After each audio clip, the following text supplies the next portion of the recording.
Hi, I'm Dr. Marc Sklar, the fertility expert, and you're about to watch a real consultation that I did with a patient. If you check it out, you're about to learn how I work with patients and what you can look for yourself as well. She's the winner of my free consultation contest, and you can be the next winner too if you want to be. Just click right here to enter. Now let's watch. Hi everyone, this is Marc Sklar. Today, our winner is Cami. She's on the phone with me. So Cami, say hi to everybody. Hi everyone. So hope you guys can hear me. Today, my focus is on Cami. So I'm going to be talking to her. Our goal today is to really support Cami, listen to her case, and give her all the information we can and support that we can. And in turn, hopefully you all will gain some knowledge, insight, and understanding in terms of how I work with patients and what you can start to look for as you start to assess your situation. So Cami sent me all sorts of wonderful information in advance, which is always awesome and much, much appreciated. And I've got all these notes for her, which is great. If you see me look up, I'm just looking at my other screen so that I can look at all of that. What we're going to start with, which is what I start with everybody, is even though Cami sent me an update with her kind of history and so forth, I always like to hear everything from the patient. So I always like to start with a little brief history and understanding of kind of where you are, where you came from, where you are now, and what you're looking for, Cami. So why don't we start with that? Why don't you give me a little bit of history and let us all know a little bit about you? Yeah, absolutely. So we actually, my husband and I, started trying to conceive almost 3 years ago. It would be 3 years in February.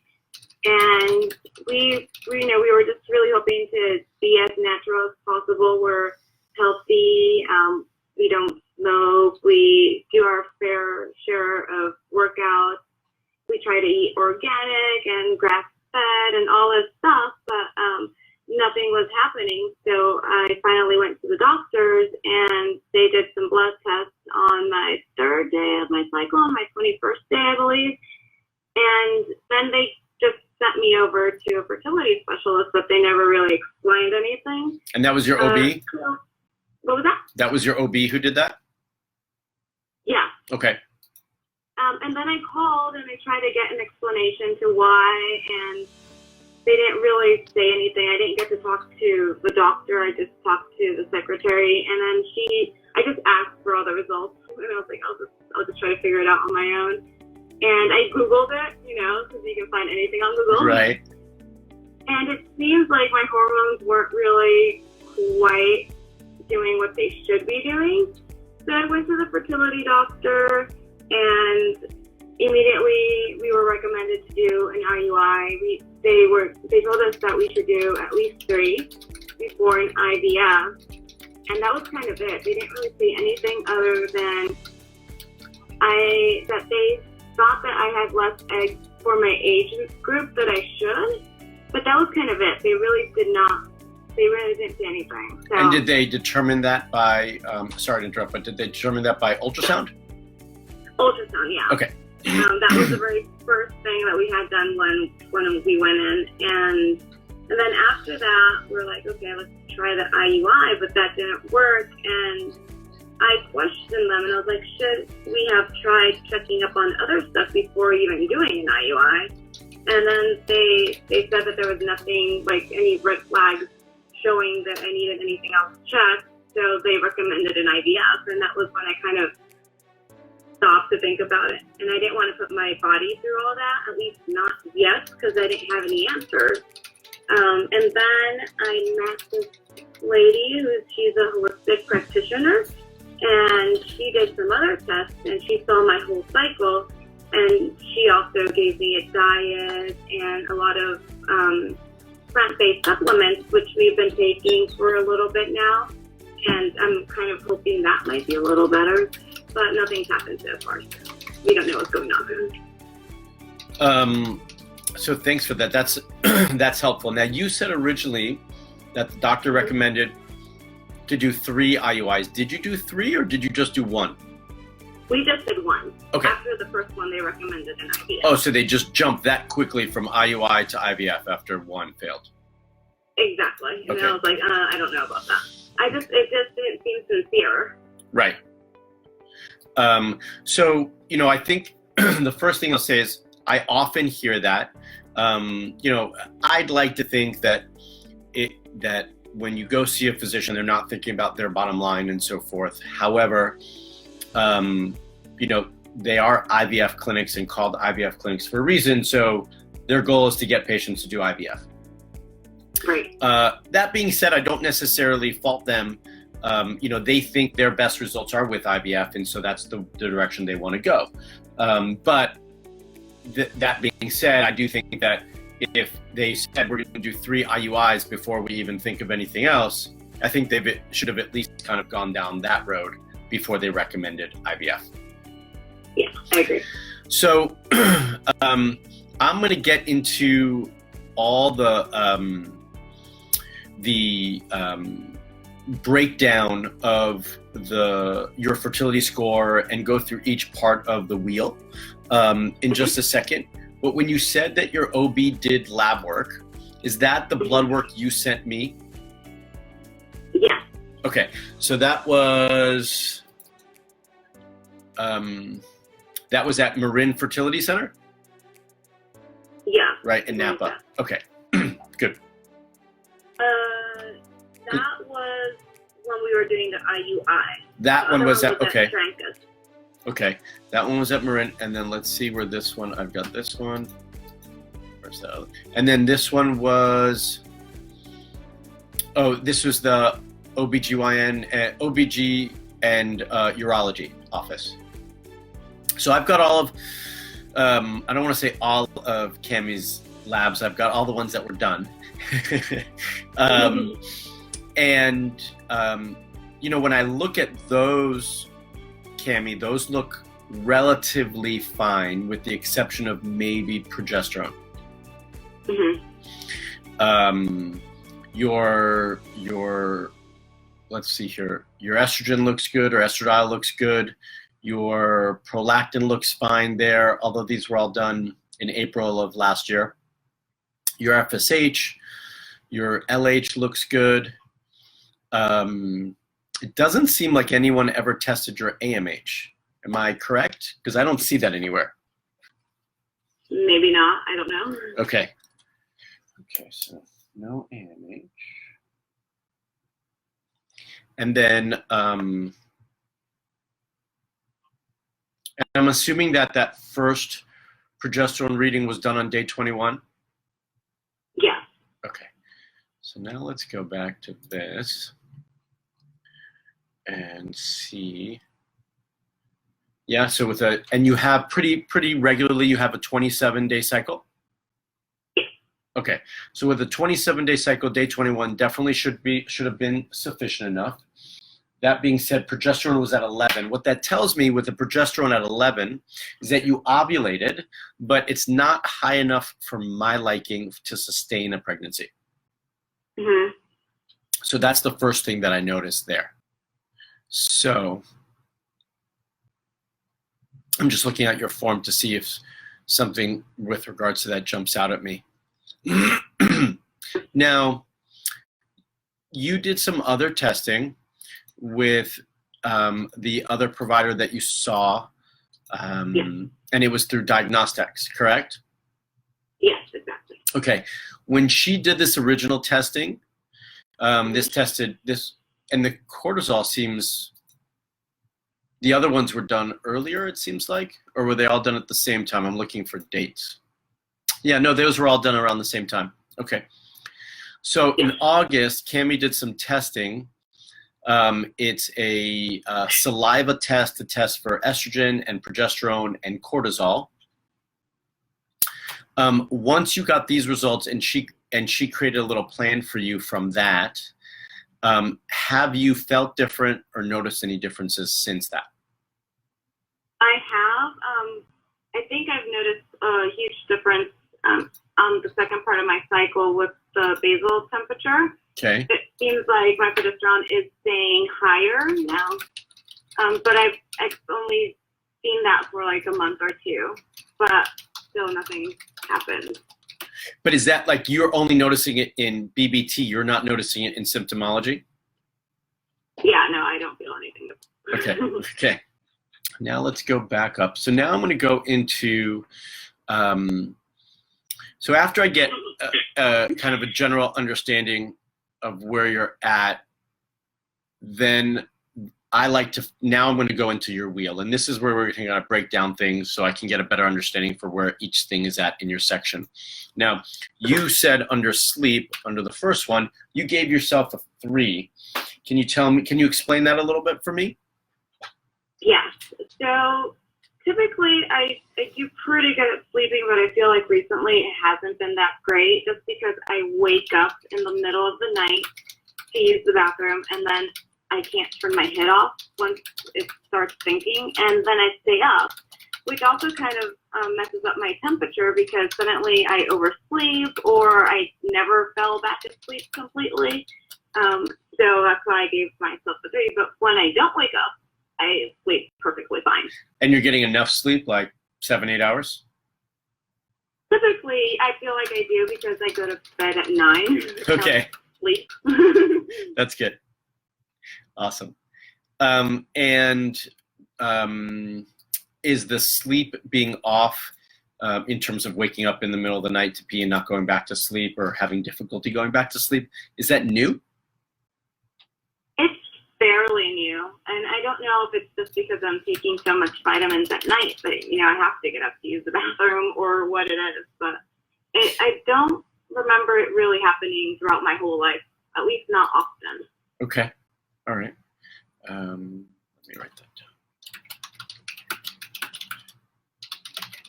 So with your diet, you gave yourself a 5, which sounds awesome. Tell me a little bit about it. How'd you get to the 5? Well, with the whole, trying to get pregnant thing, I decided that I wanted to eat healthy and be healthy because once we do get pregnant, I also want to be feeding my baby healthy. So Good. we really do try to eat like grass-fed, organic, antibiotic-free, cage-free eggs, everything that's that. And we like eating a little bit of everything. We stay away from processed flours and wheats and sugar. So I feel like we do a really good job, and we don't really eat a bunch of unhealthy fast foods, or we don't drink sodas. It stays pretty clean. Awesome. Do you subscribe to a certain type of diet? Like, I know people can get caught up in all sorts of different ways of eating these days. So like if someone said to you, what sort of diet plan do you follow? Would you subscribe to a specific one? No, not really, not at all. Okay, so you wouldn't say you're keto or paleo or whatever other that you want to add at the end of a food diet plan? No, not at all. Okay. We eat like healthy carbs, so we'll eat, strawberries and all the veggies that are carbs that aren't pretty much potatoes or anything like that. And we don't really eat rice or pasta, and if we do, it's brown rice. So I don't stick to anything. I just eat a little bit of everything that's good for you. Okay, great. Stress, you gave yourself a 4. Go into that a little bit for me. So luckily, right now I'm not working, so I feel like that just kind of took a lot off my shoulders. So I don't really have a lot to stress about, which is nice. Okay, good. And does this whole process bring about a lot of stress for you?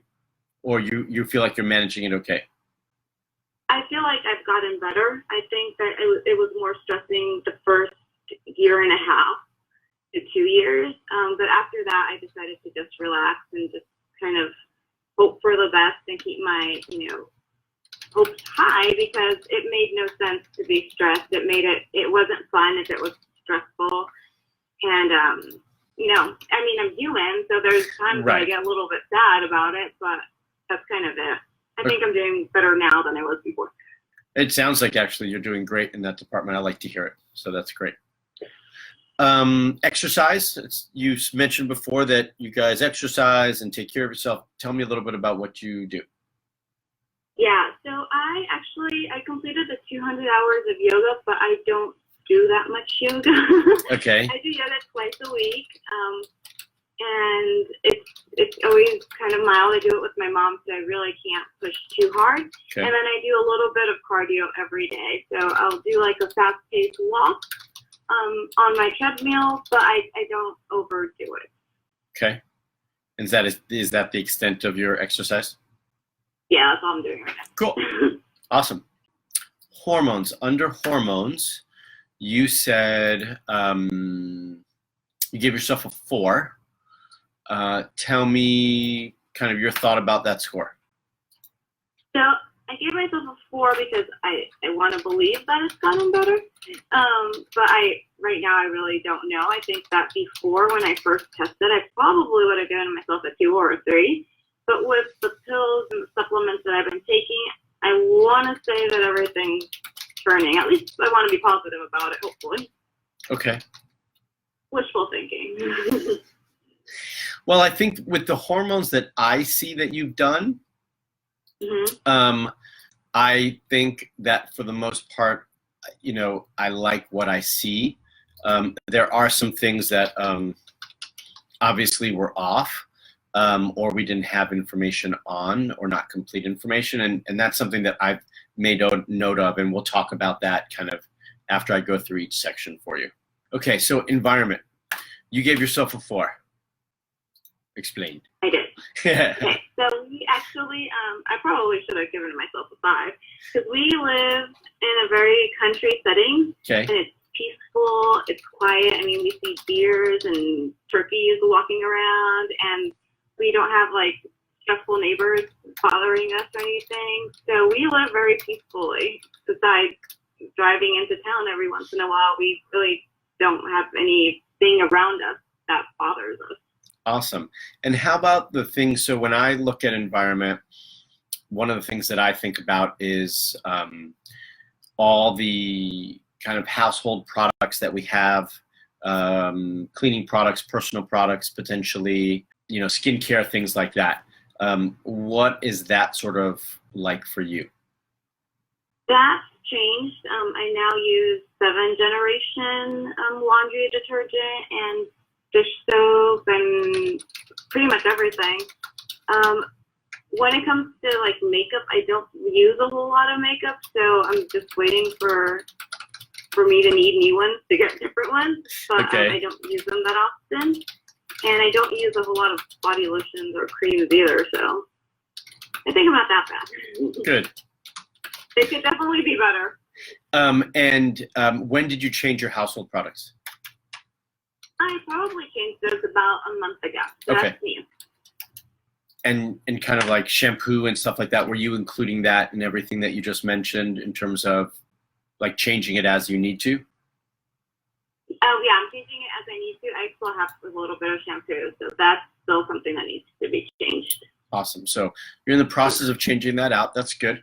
I'd probably, just because you're in the process of changing things out, I'd probably stick with like, a 4 there. You've started to make progress.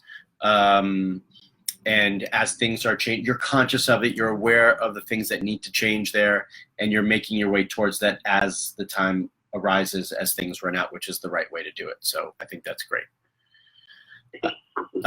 Digestion. So you put a 5 here. Does that mean your digestion is rock solid? You've got no issues. Everything's good to go? Everything's good to go. It's always been good, luckily. Okay. So that's one thing that I've never had a problem with. Good. And then mind, body. You put a 4. I did. I think I'm very, very aware of everything around me and my thoughts, and I like meditating every once in a while. I like being with myself. I like listening to my body. Like, if I know if my body needs a little bit of vitamin C, or if it needs a little bit of, I'm always really good at listening to my body and my thoughts. So I feel like I pay attention to myself. Okay, good. And I often include in this mind-body component, I often include our relationship with our partner. How is that for you guys? We have an amazing relationship. We get along great. We're friends, which is awesome, because I know a lot of people you know, it's hard to be friends with who they're with, but we're friends. We like each other. We don't bicker. We care about each other's opinions, and we respect each other. So it's great. Awesome. Good. So I would actually change this one to a 5. You put it at a 4, I'd give you a 5. That one sounds good to me. The structural. Now, this one I just didn't quite understand. So one person said something about your lining, and then talk to me about both your lining and then your tubes, because I wasn't sure. Did you actually have an HSG done? No. So my holistic practitioner, she mentioned that my lining was thin. I don't know how she knows that. When did she say that? Because I just asked the fertility specialist if I should have had them checked, and he said that there was nothing there that showed that, you know, there was any reason for them to be checked. Based on ultrasound? I guess. Okay. I don't know what he was basing it off. I was slightly confused. So this area is an area I have a lot of questions about. Okay. And you put a 4, which I understand why, but I'd actually change this to a 2 only because I've got questions. The first one is actually going to be, you know, there is no way to know if your fallopian tubes are open without doing an HSG or a sonohystogram. You've got to do something to be able to see fluid go through the fallopian tubes. And so if he's just saying, oh yeah, there's nothing based on ultrasound, I mean, that's not really going to tell them anything. Yeah. So I think, you know, I don't want to put reasons why they did what they did or said what they said. I think that part of it was mismanaged, and I don't think you ever should have had an IUI. And for everybody listening, I don't think you should ever have an IUI without having an HSG first, because it's just a waste of time and money if you don't know if your tubes are open. Yeah, that's kind of what crossed my mind. Yeah, so that's definitely a thing that I would like to have done, and it's going to be definitely something that I recommend for you. With regards to your lining, you know, for her to say that you had a thin lining, I don't know. I know you bleed for 2 to 3 days, so tell me about your bleed. Yeah, so it's, as I've gotten older, it's gotten shorter, and obviously, when I wasn't trying to get pregnant, I kind of liked it. It made my life a little bit easier. But the first day, I feel like it's super healthy. The second day it looks more like what would be normally probably a 4th day.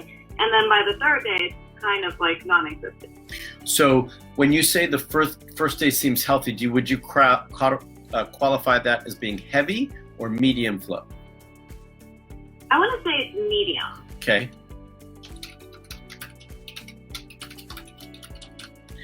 And bright red or any other shade of red on that day? It's bright red. Great.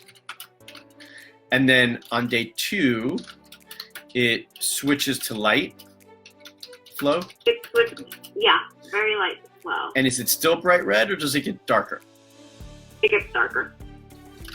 Okay. And then pretty much spotting on day 3. Exactly. Okay. So that's definitely something that I'd like to see change. At your age, you should have a healthier flow than that. Your day 1 is fine, but you should have another 2 days like that. You know, that's definitely something that I want to pay attention to. Now, she may have, and I don't know, I'm assuming you had told her about your cycle when you were meeting with her? Yeah. Yeah. So she may have used that information to say thin lining. I don't think we can ever say we've got a thin lining unless we confirm that in an ultrasound with measurement. I think we can make speculation, and probably the way I would term that is I don't think there's enough blood supply and circulation into the uterus, but I don't know that I would hands down say thin lining. Okay. Yeah. And so autoimmune, you gave yourself a 5, but you also didn't know if you did or didn't. I'll I'll go with the 5. Let me ask you this in this way. Outside of the fertility struggles that we've just been discussing, have you had any other health issues at all in your life? And if so, what were they? The only thing I had was when I was like 20 that I had hepatitis for eating shellfish. Other than that, no. Okay. Any family history of any medical related issues to make mention of? No, I think my mom had low blood pressure maybe or something like that. I don't remember. Or something with her sugar. Okay. Yeah, I don't remember. That was a long time ago when I was a kid. Okay. But no one else had any issues to make mention of there? No. Okay. I mean, I would agree with you in terms of this category. Like, I've got no reason to suspect you of any autoimmune issues. But I also would just I'll put the 5 and put a question mark because we just don't know. Inflammation. Any known inflammation in the body? No, not at all. Okay. Any pain in the body? No. Only, I mean, I feel like when I ovulate, but it's just a weird sensation, but I don't normally have pain. Yeah, that's a little bit different. Okay. And then medications in category 12? I really don't take any medications, and I don't really get sick, which is nice. If I do, then I will take medication if I have to, but I don't normally get sick. Probably get sick maybe once every 2 or 3 years. Okay. You were on birth control for a period of time? Yeah. And is that 3 years? Am I understanding that right? Yeah, 3 years ago. And then, 3 years ago or for 3 years? Oh no, 3 years ago. I was on it. I've had any in the past 3 years. Got it. And how long were you on birth control when you were on it? I was probably on it for about 5 years. Okay. Has your menstruation always been 2 to 3 days? No, right? It wasn't always like that. No, it wasn't. No. When did you notice that first started? Probably around my late 20s. Were you already on birth control at that point? Yeah. Okay. So I think your bleeding is a result of the birth control pill. What we're seeing in the quality of your bleed. Mm-hmm. And I do think that this can be changed. It's a common thing to see as a result of birth control, and especially 5 years of birth control. It is common to see your lining become thinner, lighter, less flow, that sort of thing. Has your husband had a semen analysis done? He did, yeah. He did. And all good? All good, yep. Okay. Cervical mucus around ovulation is normal from what I can tell? It is, from what I can tell too. Okay. Okay. And I did take a peek. I know you sent me all your, or the login for your basal temperatures. Yeah. So I did take a peek at that. I did notice that things, where you had said to me that you weren't great at taking it, but also with your sleeping patterns, I can see how that's being thrown off. Mm-hmm. It looked okay. There were places where I thought could be certainly improved, but nothing out of the ordinary that jumped out at me. You started a whole slew of things with your other provider, which I'm pulling up right now. Okay. So you're currently taking all these standard process supplements? Yeah. Okay. So I know standard process well. I don't use much of their products. I use some. So the detox that you did was through standard process. Am I correct? That's correct, yes. And was based on this analysis that you sent me? Yep. Okay. Not saying anything's right or wrong. I just don't use these sorts of supplements. Okay. Not in this way. Okay. So it's hard for me to comment on those in any significant manner. I think the things that jump out for me more than anything is going to be in your diagnostics results. So first, I will say as a caveat, I don't typically like to do saliva hormone testing. I prefer to do the dried urine analysis. I think it's more accurate. So we're going to start with what I see here, and then we'll kind of go from there. I might talk to you about I'll talk to you about what next steps, and I think I'm going to recommend doing the Dutch test as well, just to get a clear picture. So what I see here is, do you have your results in front of you by any chance, or do you recall what they were? Like if I start talking about it, will you know what I'm saying? Yeah. Okay. I think your estrogen looks okay for the most part.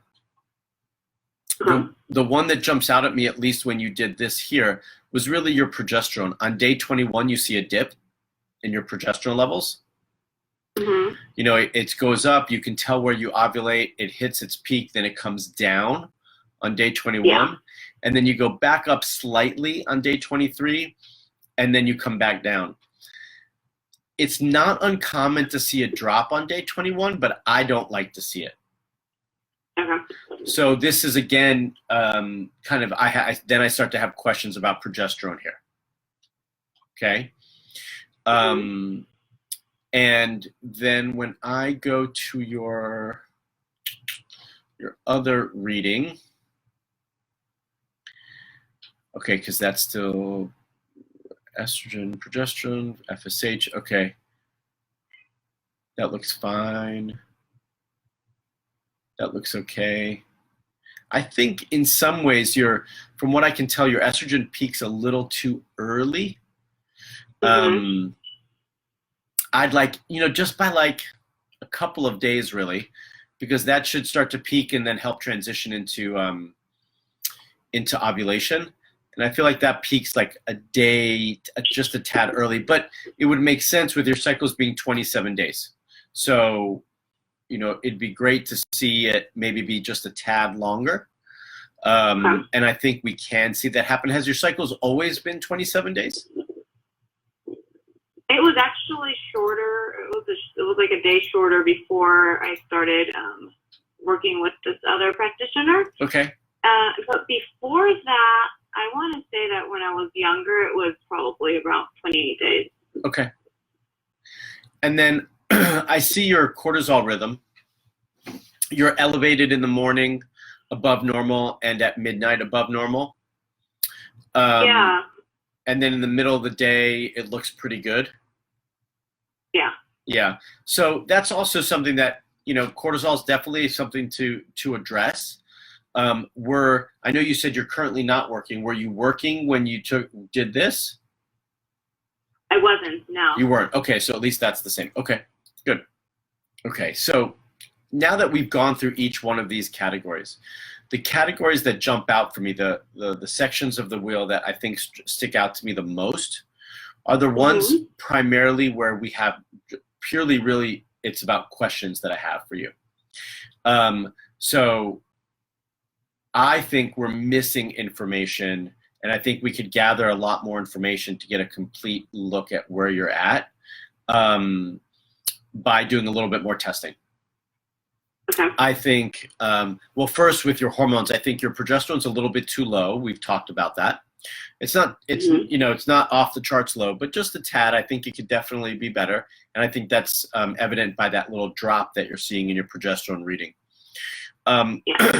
No one checked your AMH levels. Are you familiar with what AMH is? I'm not. Okay, so are you familiar with what FSH is? No. Okay, so your FSH was checked. It stands for follicle stimulating hormone. And your FSH was checked in blood work, I think, by the No, I think your OB did it, if I'm not mistaken. And it looked okay. We like to see it under 10, and I think, if I'm not mistaken, yours was at like 7 or 8. That is produced in the pituitary, and that stimulates your ovaries to produce the eggs, or allow your eggs to mature during the cycle. So we often use this number as a reflection of egg quality. How good are your eggs? And so that number looks good. AMH we typically use as a marker to tell us how many eggs you have left, ovarian reserve. Okay? Okay. I'm not really concerned that you don't have eggs left, right? Based on your age, I'm pretty confident that hormone is fine. And it's not all, so for me, it's also not like I don't put all my eggs in that basket. It's not something that I trust all the time. However, I still like to run the test so that I have a baseline for where you are now. And I also think it's criminal that your IVF clinic didn't run it before they recommended anything for you. Yeah, I agree. Okay, so that should never have happened, ever. So that's definitely a test that I think should happen. I don't really see any reason to be concerned about your thyroid. The one thyroid test that was run looks fine. It was just, I think just slightly over 2.1. However, that being said, I've seen so many times where that number looks fine, but all the other thyroid levels don't. And thyroid can be an issue for conception and fertility. And there's 9 other thyroid labs that we can have done, and you've only done one, the main one. So yeah, in my mind, that's definitely something that needs to be checked. Yeah, I actually asked about that, and they said that by the first one that it seemed fine, so they didn't really push for anything more. Right. That's a very common answer.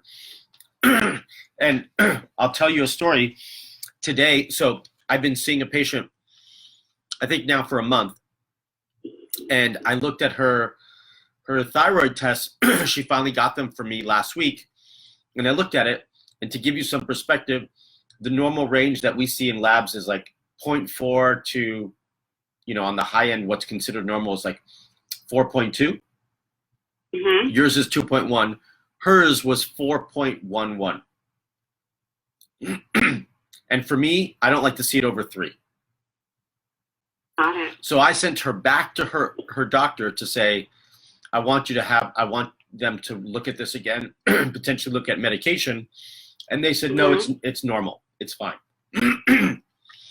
So just to give you some perspective, it happens everywhere, even when someone has much higher levels than yours. So long story short, I think we need to have some thyroid tests done.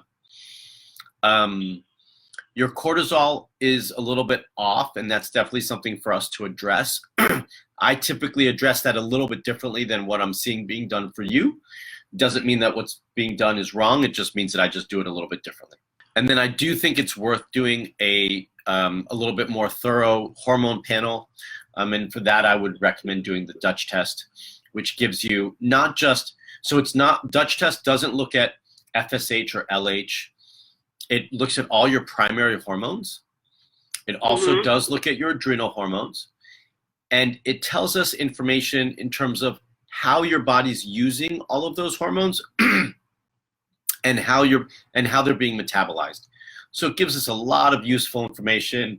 And in addition, they also do a organic acid test with it. So there's a lot of really useful information with it. Outside of the hormone section, I'm going to jump to inflammation because I don't think we have enough information there either. And while we're talking about testing, I do think it's important to check 2 inflammatory markers. One is called homocysteine, and one is called CRP. They're both markers for inflammation, but they also will give us a little bit more information with regards to your fertility as well. So those are the additional tests that I would like for you to have done. And we already talked about under the structural portion of things. With regards to your tubes, I do think it would be important for you to have an HSG done. Yeah. Questions about any of that I've mentioned? I don't think I have any questions right now. Okay. So one of the things for me that I like to see, and that's really important when I start working with patients, is not just that I'm seeing your numbers change, right? You know, in whatever lab values that we're looking to see change. It's also important for me to see that you notice a difference physically in your everyday. So it's great if we see numbers change, but I think it's really important that you feel different from taking things. Maybe not like not on a daily basis, or, oh, I took something and I feel dramatically different instantly. I'm not talking about that, but over time at least, and you've been on these for, I don't know, a couple months, a month? Yeah. So I think you should have noticed something more than what we're seeing. Okay. Yeah, I haven't seen anything really. So that's my only question with regards to, you know, what you're taking. I don't, it's hard for me to comment on these because I just don't use them, or, you know, it's just not the way I work. Again, not that there's anything wrong with it. It's just not what I do. But I think a rule of thumb for me is that I like to see change. And I do this with all my patients. If you're not noticing a difference in terms of how you feel, then I think it's important that we like kind of reassess what you're taking. Okay. And you're taking a fair amount of things, and quite a bit of them throughout the day, you know, so it's a lot to take without noticing much change, in my opinion. Yeah. So my next steps for you, before I were to change or adjust anything, make any adjustments with any supplements or anything like that, or even lifestyle recommendations, I think we need to gather a little bit more information. And that's where these additional tests would come in. These are all things that I can order for you. The HSG, you're going to have to do that up there with your OB. But in terms of any of the additional tests and lab work, that's definitely something that I can order for you.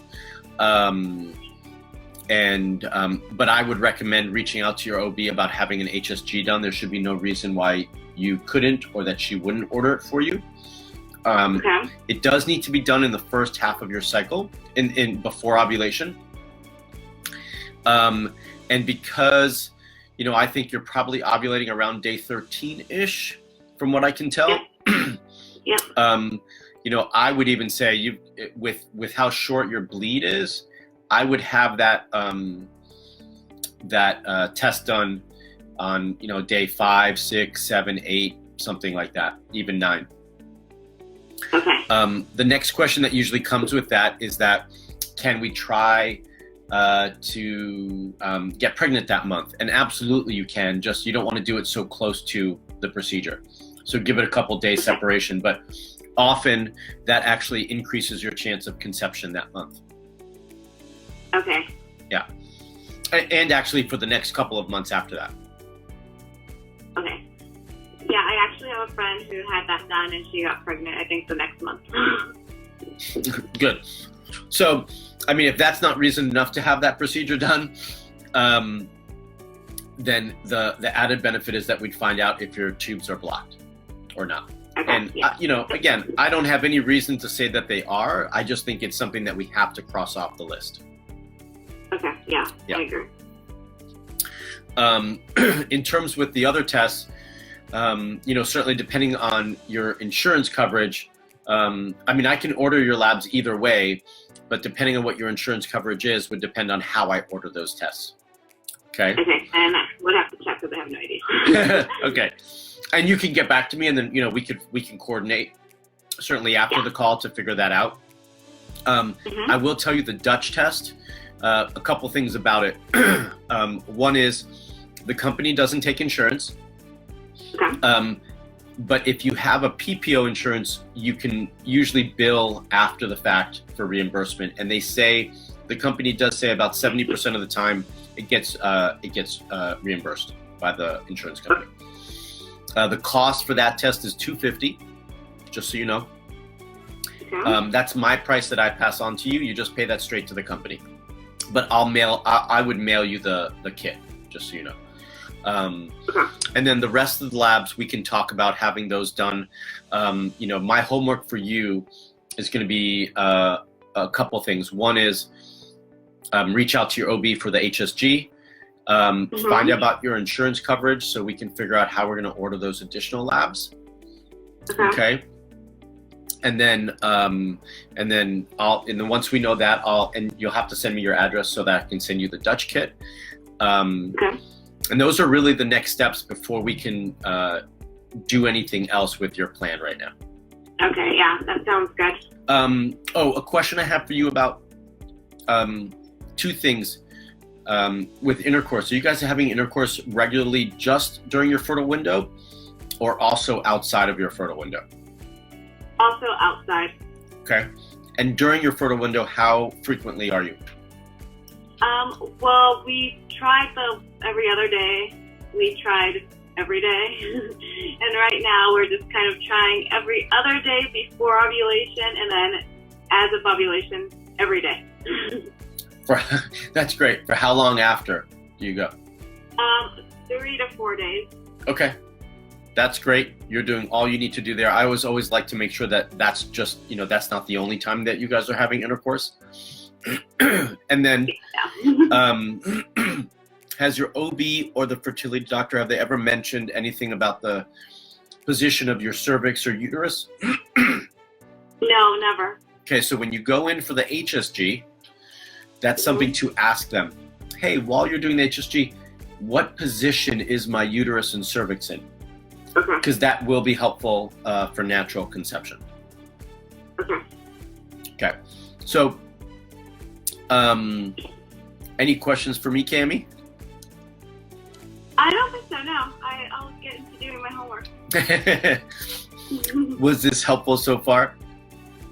Yes. Oh, very helpful. Okay. Because I was starting to think that I just didn't have any answers from what I was getting, but there's still a whole lot of questions. I think there's a lot of questions still, and I think that you were pushed to IUI and certainly the recommendation to IVF way too soon without enough information. Yeah, I agree. Yeah. And my husband and I both felt that from the very beginning. Okay. For everyone listening,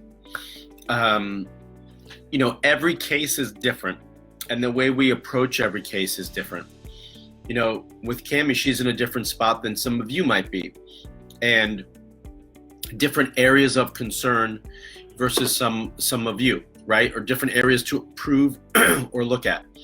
The biggest thing with my initial visit with patients is that we want to get a big general understanding for where patients are at, and we want to try to clarify any of the unknown answers that we have. And so that's why the next steps with Cammie are figuring these things out, right?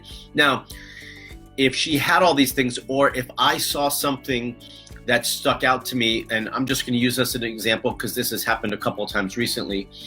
Let's say I suspected or thought that Cammie had candida, and but I also had questions about other things.